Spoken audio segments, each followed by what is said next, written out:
Hi friends, N N മുത്തു LDC PSC ചോദ്യാവലിയിലേക്ക് എല്ലാ വിദ്യാർത്ഥികൾക്കും ഒരിക്കൽ കൂടി സ്വാഗതം. അപ്പോൾ നമുക്ക് ഇന്നത്തെ ചോദ്യത്തിലേക്ക് കടക്കാം. ഒന്നാമത്തെ ചോദ്യം, Thiruvithamkoor public service commission Kerala public service കമ്മീഷനായ വർഷം. ഉത്തരം 1956. കേരളത്തിലെ ആദ്യ സർവകലാശാല. ഉത്തരം തിരുവിതാംകൂർ സർവകലാശാല.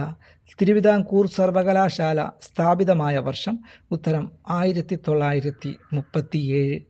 തിരുവിതാംകൂർ സർവകലാശാല കേരള സർവകലാശാല എന്ന് പുനർനാമകരണം ചെയ്ത വർഷം. ഉത്തരം 1957. തിരുവിതാംകൂർ സർവകലാശാലയുടെ ആദ്യ ചാൻസലർ. ഉത്തരം ശ്രീ ചിത്തിര തിരുനാൾ. തിരുവിതാംകൂർ സർവകലാശാലയുടെ ആദ്യ വൈസ് ചാൻസലർ. ഉത്തരം sir CP Ramaswamy Iyer.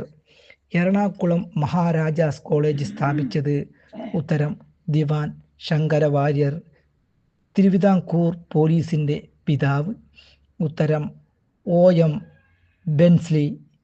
American model ഭരണം ആവിഷ്കരിച്ചത്. ഉത്തരം PC രാമസ്വാമി അയ്യർ. 1933 നിവർത്തന മെമ്മോറിയൽ നിരാകരിച്ച തിരുവിതാംകൂർ ദിവാൻ. ഉത്തരം T. ഓസ്റ്റിൻ. ഈ വീഡിയോ നിങ്ങൾക്ക് ഇഷ്ടപ്പെട്ടെങ്കിൽ സബ്സ്ക്രൈബ് ചെയ്യണം, അതുപോലെ തന്നെ ഷെയർ ചെയ്യണം. പുതിയ വീഡിയോയുമായി വരുന്നതുവരെ നന്ദി, നമസ്കാരം.